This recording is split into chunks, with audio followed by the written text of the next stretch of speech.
સુરત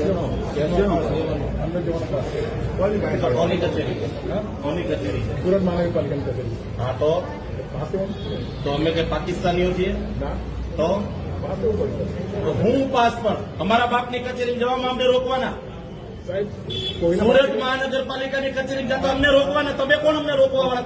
તમારા બાપુજીની પેઢી છે? તો કેવી રીતે ના પાડો છો? હા તો પણ તો એમ કેમ કહો છો ઉપર કોઈ નહીં જઈએ કે? તમે ના પાડો છો કે ઉપર ન જઈએ કે? એમ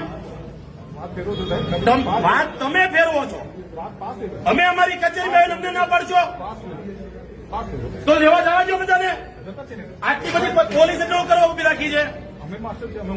ભાઈ માર્શલો તો ભલે ને ઉભા હો તો એક બાજુ ઉભા જવા દો બધાને. બિલકુલ ધીમા નથી બોલવાનું.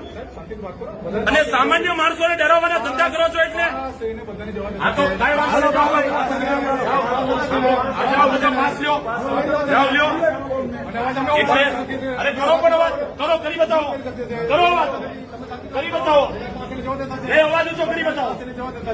તો પછી આ કચેરી છે ને લોકોની કચેરી છે, એમાં અમે આવી શકીએ? અમને આવી રીતે દબડાવવાની કોશિશ ન કરો. આટલી બધી પોલીસ ઉભી રાખી દો ને એમ કે ઉપર ન થઈ શકે.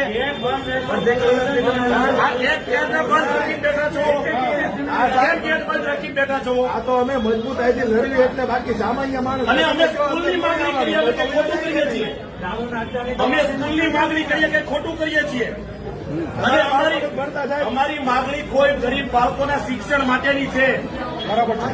અને તમે બધા વર્દી પહેરી લોકા માટા મારો છો? તમે બધા વર્દી પહેરી લોકા માટા મારો? અભણ છો બધા? અભણ છો કે ભણેલા છો? ભણ્યા છો એટલે વર્દી મળી ને. બીજા લોકો નહીં ભણવું હોય તો જેને ભણવાનું મળવું જોઈએ ને એને ભણવા દો. તમે ભણી લીધું એટલે બહુ મોટા રાજા નથી થઈ ગયા. ગરીબના દીકરાઓ ભણતર વગરના હેરાન થાય છે. એને ભણવા દો, એની સ્કૂલ બનવા દો.